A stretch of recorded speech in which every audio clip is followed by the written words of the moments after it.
ये जो 5,000 टीचर जो हर कम्युनिटी के हैं, जो 5 साल 10 साल 15 साल 20 साल से पढ़ा रहे हैं, उनको गवर्नमेंट तुरंत परमानेंट करे। और अगर इंटरव्यू भी कर रही है तो शर्त यह है कि आप किसी को बाहर ना निकालने दो।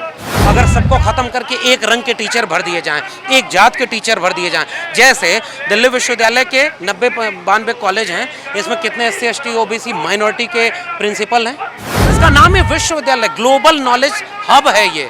और वहाँ क्रिटिकल एनालिसिस होता है। वहाँ एक विचारधारा अगर आप थोपेंगे तो ये विश्वविद्यालय ही नहीं बर्बाद होगा, पीढ़ियाँ बर्बाद होंगी और ये नुकसान देश का है, राष्ट्र का है। बराबरी, समता, संविधान का पक्ष कौन सा है, आप उसकी राजनीति अगर करते हैं तो आप इसका मतलब एक बेहतर राजनीति कर रहे हैं, जिससे निष्पक्ष कोई नहीं होता।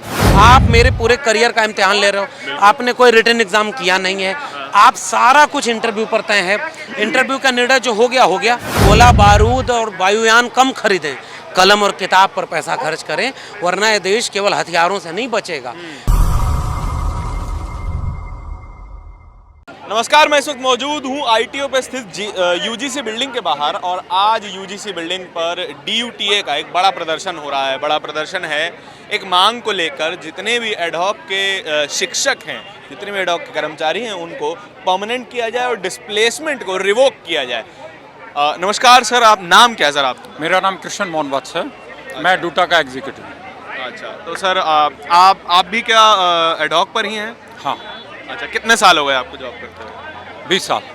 20 साल से एडहॉक पे करवा रहे हैं। अच्छा, तो क्या पे स्केल नॉर्मल प्रोफेसर जितना ही होता है, परमानेंट प्रोफेसर जितना ही होता है, या नॉर्मल जितना ही होता है, लेकिन जो दूसरी फैसिलिटी है वो नहीं मिलती है, जैसे स्टडी लीव है, चाइल्ड केयर लीव है, या LTC है, वो फैसिलिटी नहीं मिलती है। अच्छा, सैलरी नॉर्मल होती है, सभी टीचर की वो बराबर होती है, इसमें वो दिक्कत नहीं। अच्छा, तो सर इससे समस्या क्या आती है कि एक टीचर जिसे हम फैसिलिटी नहीं दे रहे हैं, तो क्या जो है गवर्नमेंट ये कहती है कि हमारे लिए ज़्यादा खर्चीला हो जाएगा वो उन सभी प्रोफेसर्स को, उन सभी टीचर्स को परमानेंट करना? परमानेंट होने के बाद तो गवर्नमेंट का रेवेन्यू बचता है।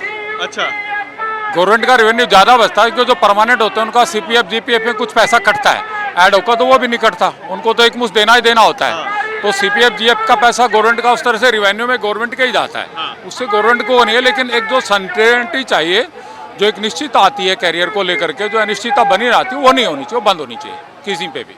अच्छा सर, जो NEP ये कहता है कि हमें प्राइवेटाइजेशन को थोड़ा प्रमोट करना चाहिए एजुकेशन सेक्टर में भी। हाँ। तो क्या एजुकेशन सेक्टर में प्राइवेटाइजेशन अगर हो? केजरीवाल ही सरकार इस काम को कर रहा है, और उसने सारे के सारी जितने भी यूनिवर्सिटी खोली है वो सेल्फ फाइनेंस मोड में ले आया है। केजरीवाल इस काम को जल्दी कर देगा, और वो सब काम कर रहा है। जो दिल्ली कॉलेज ऑफ इंजीनियरिंग था, आजकल दिल्ली टेक्निकल यूनिवर्सिटी बन गया है, जहाँ पे एक दौर में पूरे 5 साल की फीस 20,000 रुपये होती थी, अब वहाँ पे एक सेमेस्टर की फीस ही लगभग 1.5 लाख रुपया है। एक सेमेस्टर की 1.5 लाख रुपये? जी।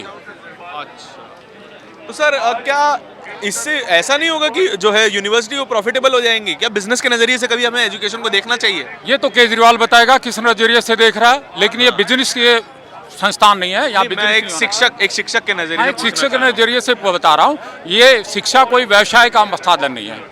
सब गरीब का सबका हक बनता है, और वो फ्री एजुकेशन मिलनी चाहिए, मिलना चाहिए।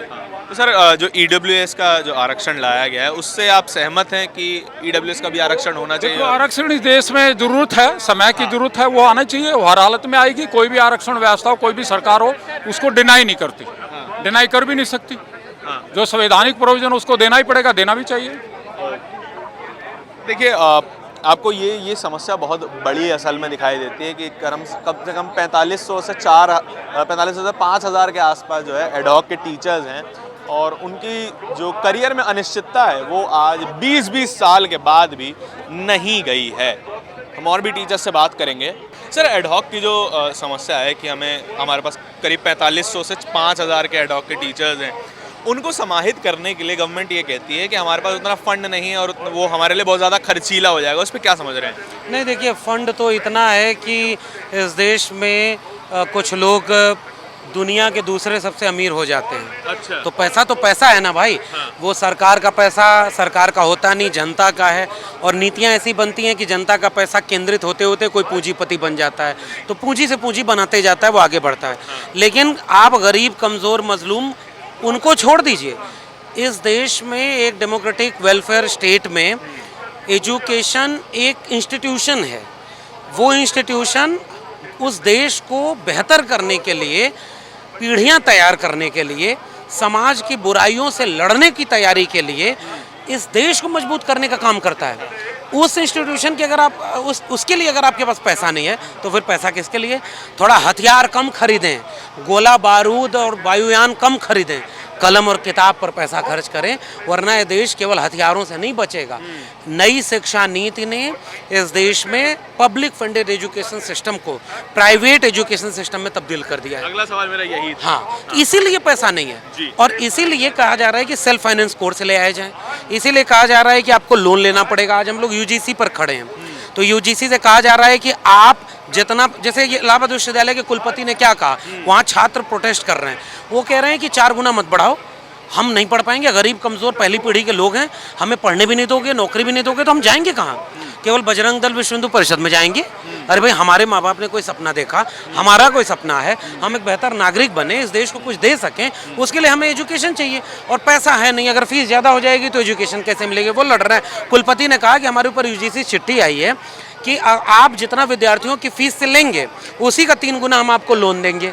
तो जब पूरा एजुकेशन सिस्टम लोन पर चलेगा तो विद्यार्थी की फीस महंगी करेंगे, और जैसे विद्यार्थी की फीस महंगी करेंगे तो दूसरा काम सेल्फ जनरेट कैसे करेगी पूंजी?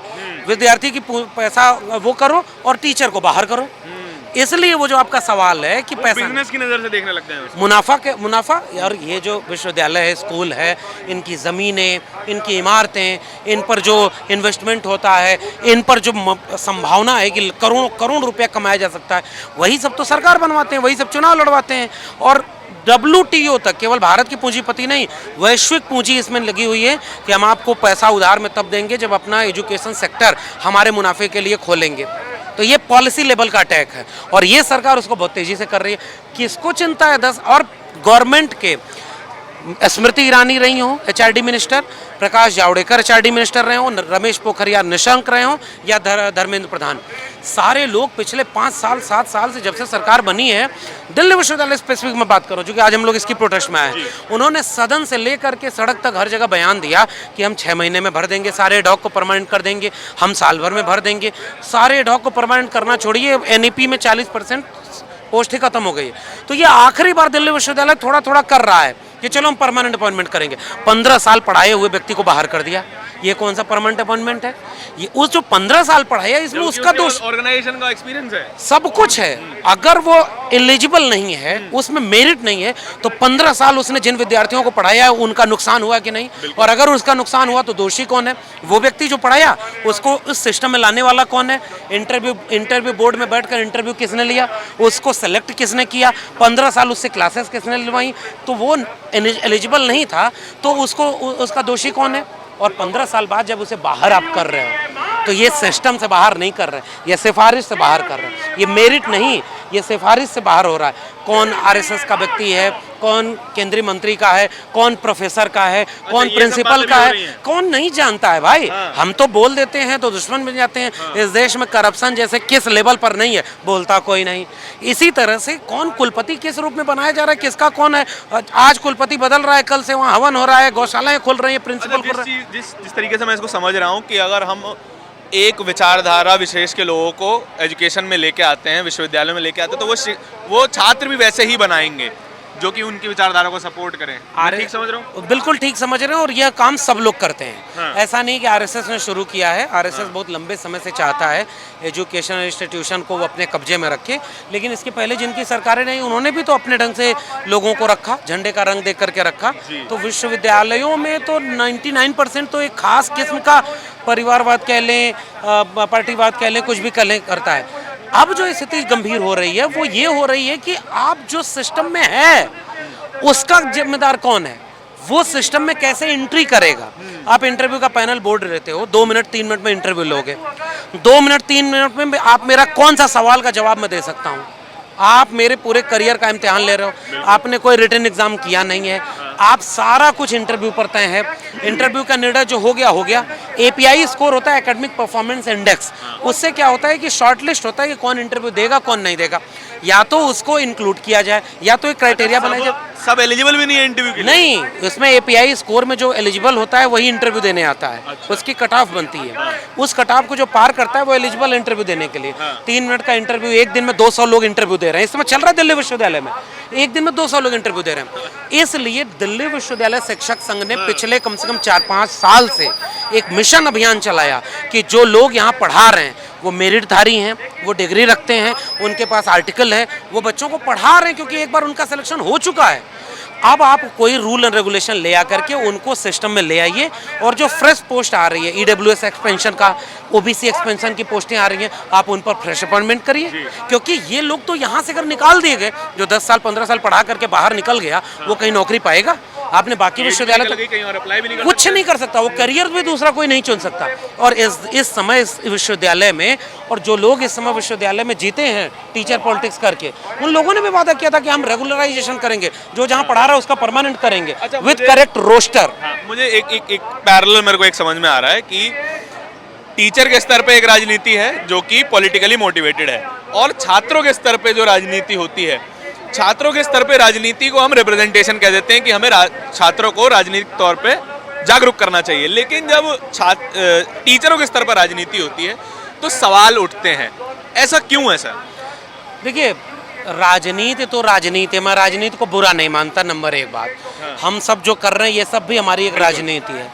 सवाल इस बात का है कि जो न्याय का पक्ष कौन सा है, बराबरी, समता, संविधान का पक्ष कौन सा है, आप उसकी राजनीति अगर करते हैं तो आप इसका मतलब एक बेहतर राजनीति कर रहे हैं, जिससे निष्पक्ष कोई नहीं होता। जैसे शिक्षक होने का मतलब ये होता है कि अज्ञान के खिलाफ ज्ञान के पक्ष में, बुराई के खिलाफ अच्छाई के पक्ष में, वैसे ही शिक्षक का मतलब ये है कि वो एक केवल क्लास में बेहतर क्लास ले, यही जरूरी नहीं है, वो बेहतर नागरिक तैयार करे, वो एक अच्छा देश बनाने के लिए देश, दुनिया, समाज की समस्याओं को अपने क्लास में डिस्कस करें। हम अपने सिलेबस को इसलिए डाइवर्सिटी में रखते हैं। हम ज्ञान के प्रतिष्ठान, और विश्वविद्यालय इसका नाम है, इसका नाम है विश्वविद्यालय, ग्लोबल नॉलेज हब है ये, और वहाँ क्रिटिकल एनालिसिस होता है। वहाँ एक विचारधारा अगर आप थोपेंगे तो ये विश्वविद्यालय ही नहीं बर्बाद होगा, पीढ़ियाँ बर्बाद होंगी, और ये नुकसान देश का है, राष्ट्र का है। इसलिए विश्वविद्यालय को अगर पॉलिटिक्स करनी है, हर विचार के लोगों को रखिए, लेफ्ट राइट सेंटर सब होने चाहिए, सब डिबेट करें, डायलॉग करें, डिस्कशन करें। अगर सबको खत्म करके एक रंग के टीचर भर दिए जाएं, एक जात के टीचर भर दिए जाएं, जैसे दिल्ली विश्वविद्यालय के 90-92 कॉलेज हैं, इसमें कितने SC ST OBC माइनॉरिटी के प्रिंसिपल हैं? अगर आपको ये प्रश्न उचित नहीं लगता है तो फिर आप किस विश्वविद्यालय की बात कर रहे हैं? ये जो आज प्रोटेस्ट हो रहा है, ये तो कह रहा है कि जो परमानेंट, जो पढ़ा रहे हैं उनको परमानेंट करो। अब उनमें अगर आप कास्ट देखने लगे, उनमें आप जेंडर देखने लगे, पार्टी की विचारधारा देखने लगे, किससे सहमत है, किससे असहमत है, प्रिंसिपल की सिफारिश है, के सवाल भी पूछे जाते हैं उन इंटरव्यू। सवाल तो देखिए इतना अब वो नहीं पूछते। वो अगर आपको 5 सवाल पूछ करके रिजेक्ट कर दें तो आपके पास क्या राइट है कि आप कहेंगे कि आपके साथ भेदभाव हुआ है?